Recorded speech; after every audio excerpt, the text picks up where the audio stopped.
Hi, everybody. Welcome to AdRoll Live. Hopefully you can see and hear me okay. We do these live streams every second Wednesday here at AdRoll to bring you all kinds of marketing advice and insights from direct-to-consumer companies.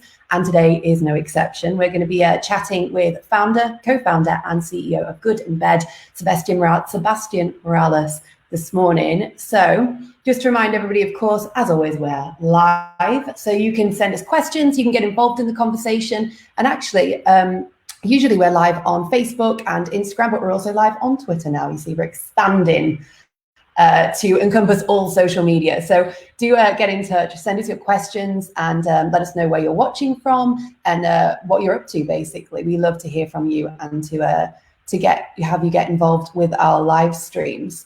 It's kind of a weird day here in San Francisco. If you're in the Bay Area, you'll know it's pretty hazy outside.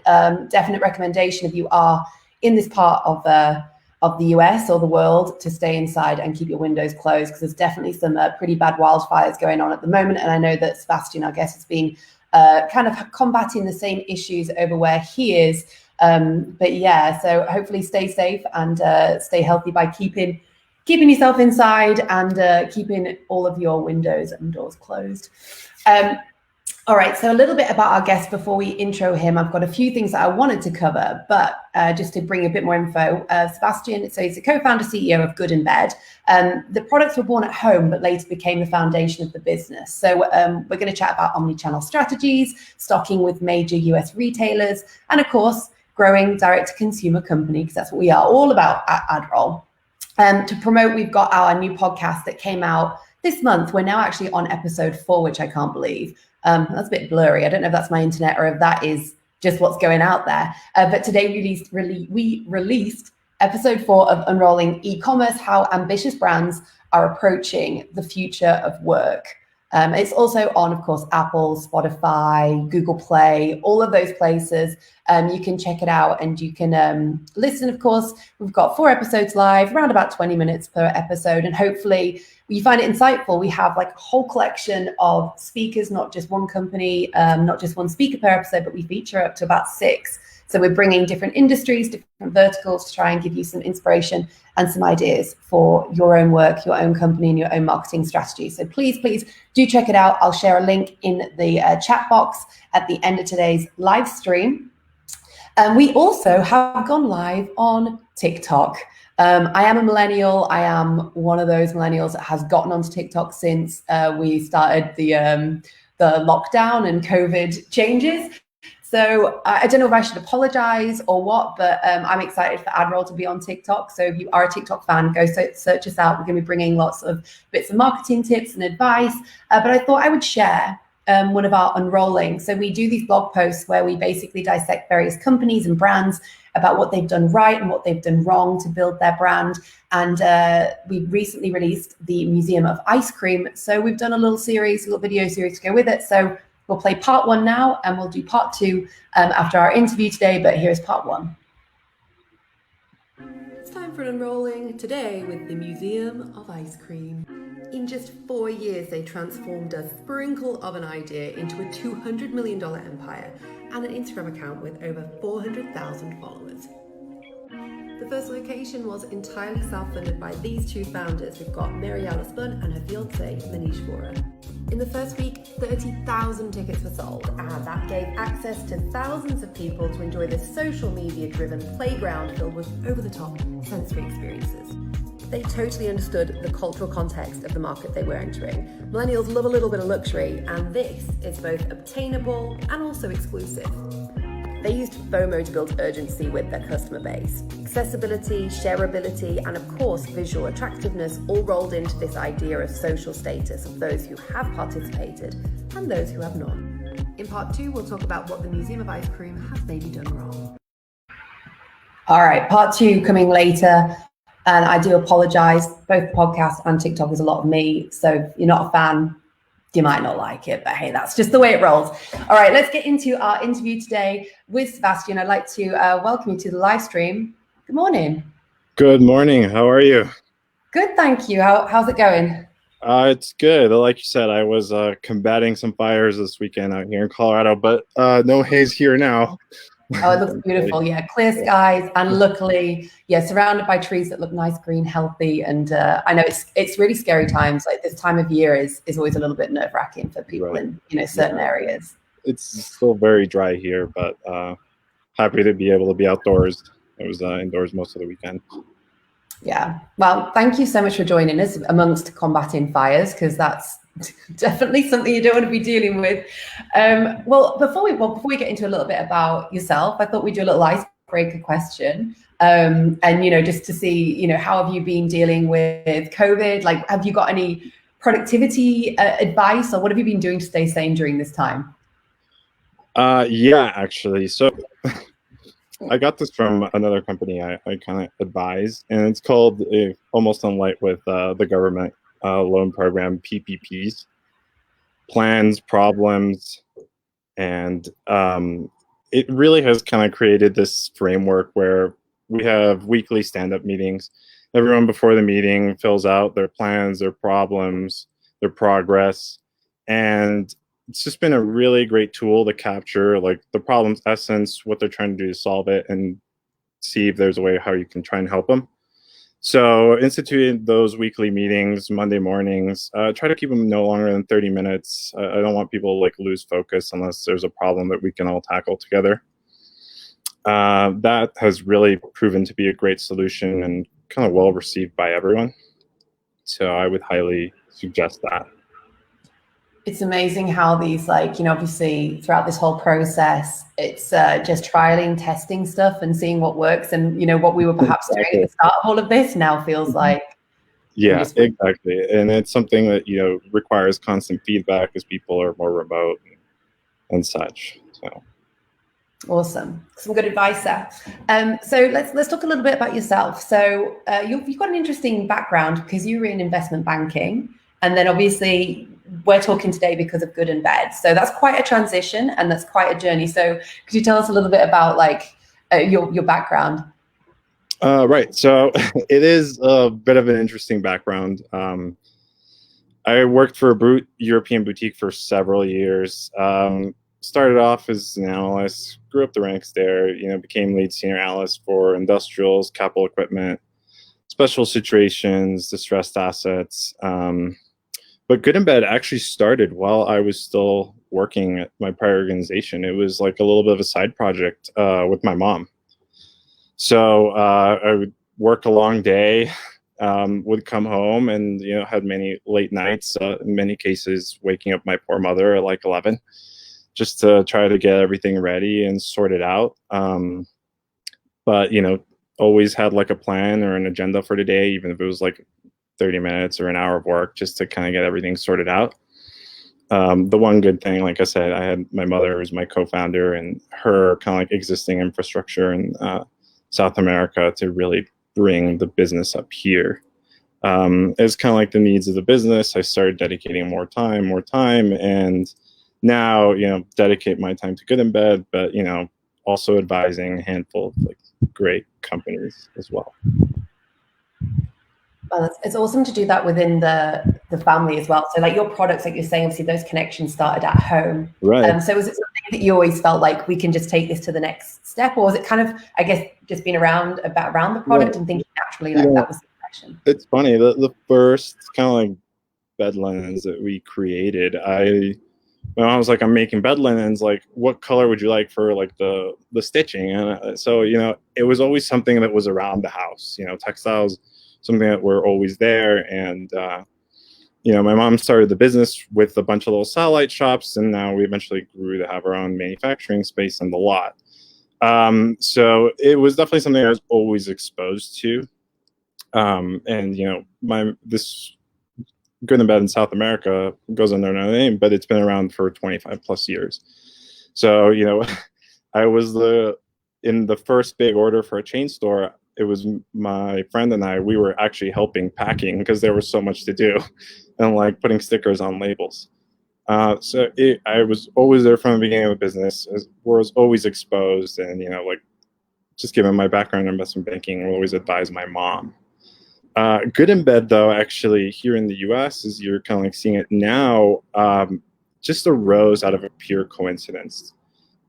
I had moved apartments and I was living alone for the first time, and obviously kind of like got a new bed. I was like, okay, let's get some new sheets, and did some research online, like any kind of like informed customer. Found these like great D2C brands with fantastic reviews, supply chain transparency. Two things I think are really important for particularly the textile industry, is there's not a lot of that. So I bought some. They arrived, great customer service. But when I got them, I wasn't entirely thrilled with the quality. And my mom, being the concerned mother that she is about me living alone and all that, flew up to New York to see me. And she came toward the apartment, and I had the one unused set at the entrance. And I was like, oh, by the way, check out these sheets. I bought them online.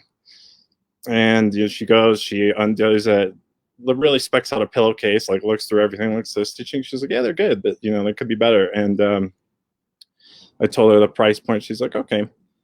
And really, it was on the walk to the restaurant that we started scheming. We're like, hey, wait, these could be better. Like, why don't we do it? So the whole walk to the restaurant, and in the restaurant, we started scheming what you now see as good and bad.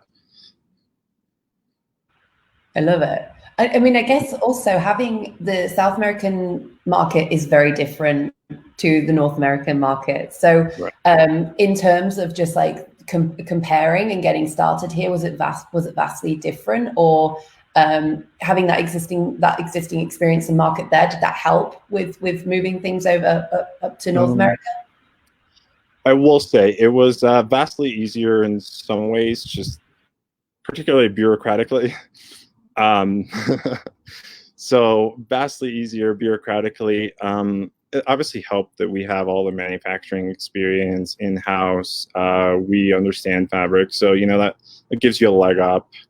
I think it would have been a lot harder to get the larger customers quicker, as in like the Wayfairs, the Walmarts, and that kind of stuff, if it wasn't that we were already built to handle large chain stores. So that was definitely helpful. But on the direct-to-consumer arm, we really had no basis to go off of. And we really just wanted to like nail down the basics on that. As you mentioned there, obviously, so you stock with some real major, chains and companies. People know, you said they're like Wayfair, and could you tell us a little bit about how, with those types of like relationships, what that looks like, or how that's developed, or how many places you stock at and things like that?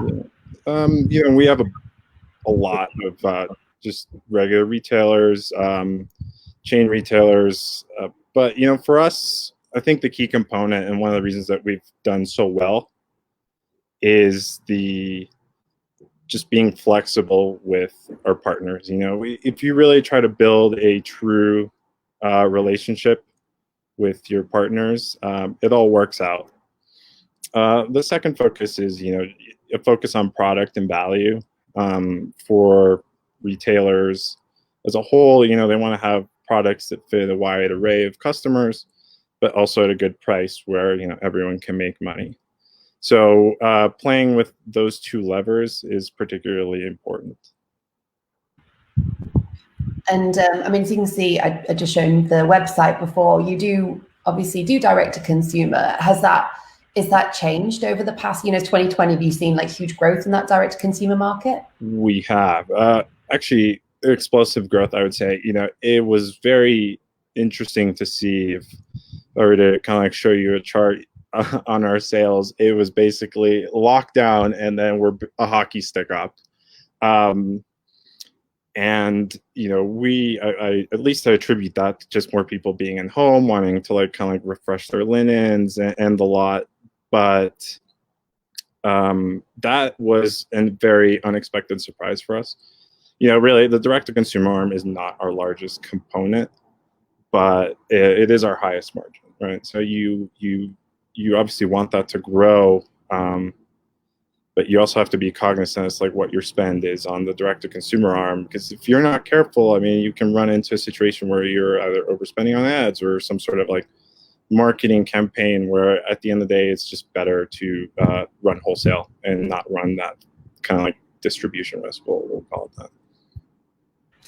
And did you, at the start of the, various like lockdowns and things, did you change your marketing plan, or was it just very kind of like it just organically like things started to change with the direct to consumer arm of the company? The direct to consumer arm was very interesting for us. We made a really big push the first year. We had seen all these companies, the big direct to consumer arms in the home and bedding space, and like just see them like explode and explode. And we're like, we can do this. I mean, it's not that hard. But one of the things we quickly realized at the end of the day is it's a lot of work, and you really have to know what you're doing from a marketing standpoint. You really have to have a lot of ad dollars. And we were prepared to spend, but one of the things that we were like, maybe there's a way to kind of like just take this slower and do it more organically with kind of like our wholesale revenue. And I'll give my mom credit on that. She really was the one who kind of saw that. And finally, as the year closed, I was like, maybe there is something to this. So we started making more small scale, but yet scalable still, experiments on the marketing side, maybe targeting different things or really looking at what other people were targeting and not targeting that. And found a couple interesting spots that have now proven to pay significant amount of dividends, I would say, especially given the amount of ad spend we did, or just marketing dollars overall. I mean, I could ask what, but I don't know if that's going to be giving away the secret sauce and all the answers to your... No, I mean, like it's all in the data, right? You just really got to like sit down and look at what your competitors are doing. It's really sometimes at face value not there, but once you dig a little deeper, you'll see it. So it's all about the positioning in the market. At least one of the things I learned with the online presence is really just, if you pick up a lot of low-hanging fruit, you might be better off than trying to compete with the higher end stuff. I'll leave it at that. And what about, so have you been kind of working at creating some, consistent and personalized experiences for shoppers, or even just like in general, like learning about your customer? Because obviously you have a pretty diverse range of outlets where customers do purchase your products. So what have you learned over time? So, that's a very interesting question, and it's something I've gone a lot back and forth on. For us, being a true omnichannel, you don't really have 100% control of everything, and like that's on your marketing, and like someone might not like what you're saying on some of your content, so they'll ask you to change it. They might spend less on the marketing than you do. You might be asked to white label. We've even had people be like, hey, can you adjust your packaging because it fits our logistics or product placement better? So you really have to focus on what you can control, which is the product, right? That's the only thing that you will 100% be able to control. And that has really been a big foundation for us, especially here in the US. It's creating a good product at a good value. And then the other component of it is to just look through your retail partners, like figure out what kind of like gaps they're missing between their product lines, and you will gain scale there. And no retailer will respond adversely to you filling one of their product gaps. Mm. Right. So those are like the two things that you can 100% focus on being omnichannel. And you mentioned obviously in terms of just like this kind of industry in general, like to give people an idea perhaps who aren't working or who aren't involved in the kind of home vertical, let's say. I guess you're up against, there are some other big D2Cs, like places like Casper that do lots of like bedding, sheets, have obviously had a lot of popularity because of their mattresses in recent years. And then, you know, Brooklyn sheets. I'm just trying to think of what I've seen targeted my way as well, just when I'm on places like Instagram and stuff like that. But are they really your biggest competitors? Are they the people that you are like comparing yourself, you know, looking at, monitoring and seeing where you can find these spots in the market? You know, I will say one thing. I am not a marketing expert. I think they do much better job at that and obviously have a much higher budget. Our focus isn't entirely that. You know, at the end of the day, we are a manufacturer. You know, we do a lot of that. We focus more on cutting costs on the vertical side. So like us being able to deliver a better product at a better price. So, you know, I think our angles are a little differently. On the D2C side, you know, we want to create a brand that, you know, we feel is ours and kind of like reflects what we want to be. You know, that's kind of like the gist of it. But there is a lot of stuff you can learn from looking at those big guys and like seeing like what their marketing trends are and stuff. But like I said, the devil's in the details. And if you really look in, you can identify some fruit that they might not like that might actually be quite lucrative. So definitely study the scope. Perfect. And do you think, like, I mean, if you knew you were looking back on this year, you know, if you could kind of go back to say January, like, is there anything you would have done differently or anything that you kind of advice you would have given yourself? Yeah, definitely a big one. Hindsight's always 2020, but for me, and this is just kind of like based on my banking experience, I've kind of like tried to run very inventory light businesses. And my biggest mistake this year was just not having more inventory. I could have capitalized on way more sales. Would I have not been hampered by inventory? You know, we spoke on the last interview about our factory being shut down for 2 months. We were able to reopen at a third capacity, only to be shut down again. Now we're open up again at a third, but you know, we are producing a lot of PPE. So the inventory has been a problem for us this year. I would say overall it's a good problem to have, but I definitely would have tackled that sooner. Yeah, you're definitely not alone in that. It's kind of amazing, this whole process this year. I think earlier on we felt like, you know, dealing with the array of companies and customers that we have, that perhaps people were going to be, you know, really struggling or, you know, seeing sales drop so extremely. And then it's kind of often been the opposite. There's just obviously, like, you've experienced an explosion of online sales, and then trying to keep up. Like trying to manage keeping up and drinking and the outreach that comes with that. You know, it's not just sales, it's inbounds, it's questions, it's all sorts of stuff. And through any channel, I mean, like, I don't know, like some people have even found their phone number and they call us. It's so you're absolutely right. You know, it's not just handling the additional sales volume, which, you know, given the fact that, you know, we do distribute a large amount of product isn't the issue for us, but we just weren't very equipped to handle the imbalance. How do you, you know, have you found best to deal with customer care and customer service in that sense? You know, with people reaching out with questions or, you know, kind of contacting you. I'm sure obviously a lot of it goes through the wholesale platforms and companies that you work with, but how do you deal with customer service? It gets tricky, you know, because there's some wholesalers that don't really even want you to like talk with the client, because they want to control the customer experience. But you know, once they reach out, and like, let's just say they reached out to our customer email, you know, the thing I always say is, like, you know, you got to be supportive no matter what the problem is. If in some cases, like, the retailer doesn't want to accept a return, we'll accept it. I mean, you know, at the end of the day, it is our product. So you just have to put your ear down, listen to everything, and try to solve either people's problems or questions as best as possible. I think sums it up best by saying, like, the answer is never no.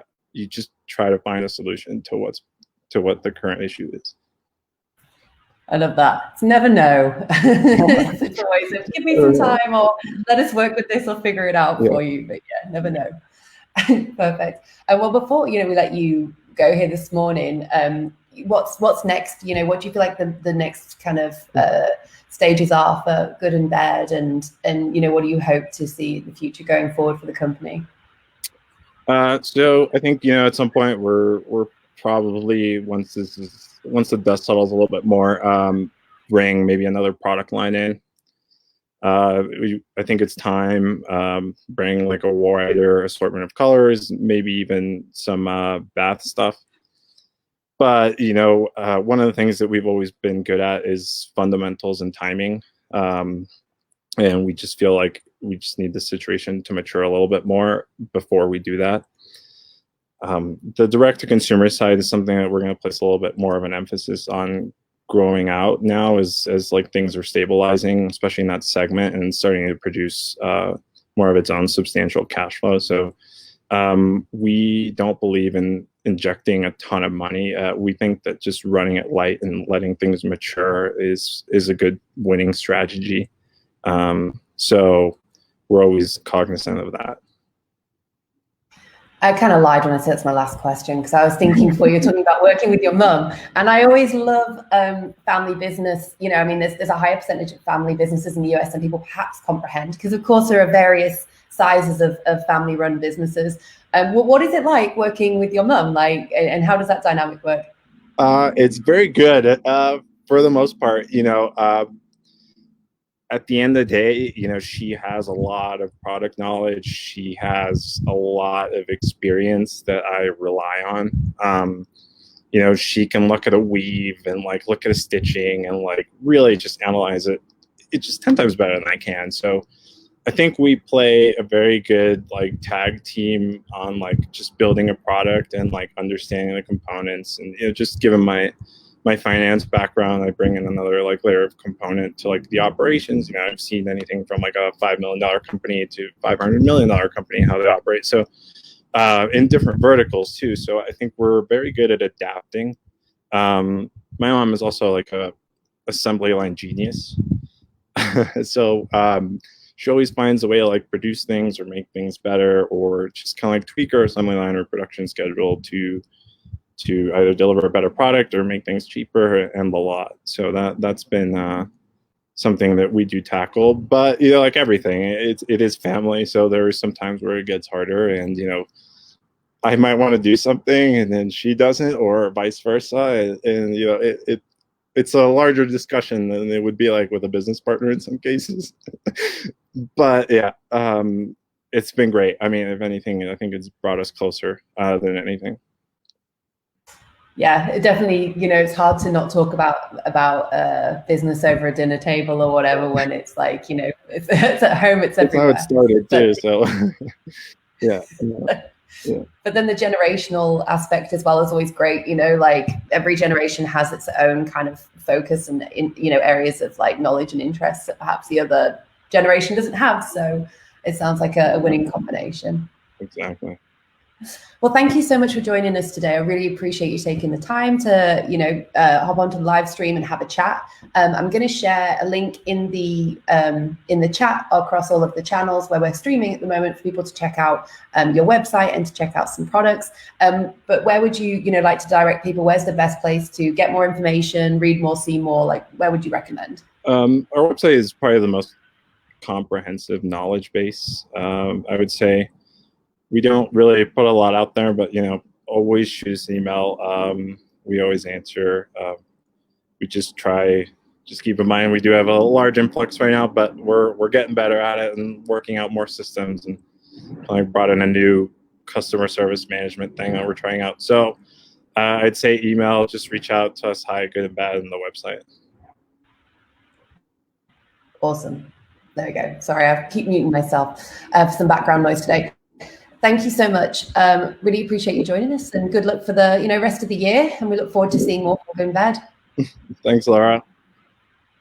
There we go. Okay, that's Sebastian Morales from Good and Bad. I will share links on all of our channels that we're streaming. That's Facebook, LinkedIn, and Twitter, where you can find more information about the products and about the company. Do go and check that out. Actually, Sebastian also features on one of our upcoming episodes of the podcast. we have around about, it's running in season, so we've got 9 episodes this season. So in one of the upcoming episodes, he'll be featuring on one of the kind of expert themes that we've got going on for unrolling e-commerce. So before we do wrap up here today, though, I wanted to play the second part of our unrolling blog post for the Museum of Ice Cream. Before we were chatting with Sebastian, we played part 1, which was all the things that they managed to do right. And here is part 2, which is perhaps some of the start of a bit of the meltdown of the Museum of Ice Cream. Unrolling the Museum of Ice Cream Part 2, The Meltdown. As early as 2018, they began experimenting with selling pints of ice cream at Target, but after releasing to much fanfare, they disappeared from shelves in 2020. It simply didn't sell, and that sounds kind of surprising that the Museum of Ice Cream can't sell ice cream, but it's not that surprising. Product expansions really need to capture what your customers love about your brand. Eating ice cream home alone is hardly the experience that influencers went crazy for. There we go. Dramatic ending with me crying eating ice cream.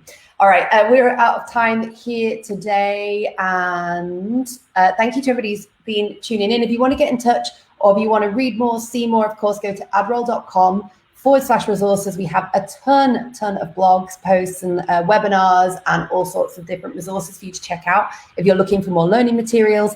And of course, we are going back again, not next Wednesday, but the Wednesday after for another live stream, and that's going to be with Pure Pressure.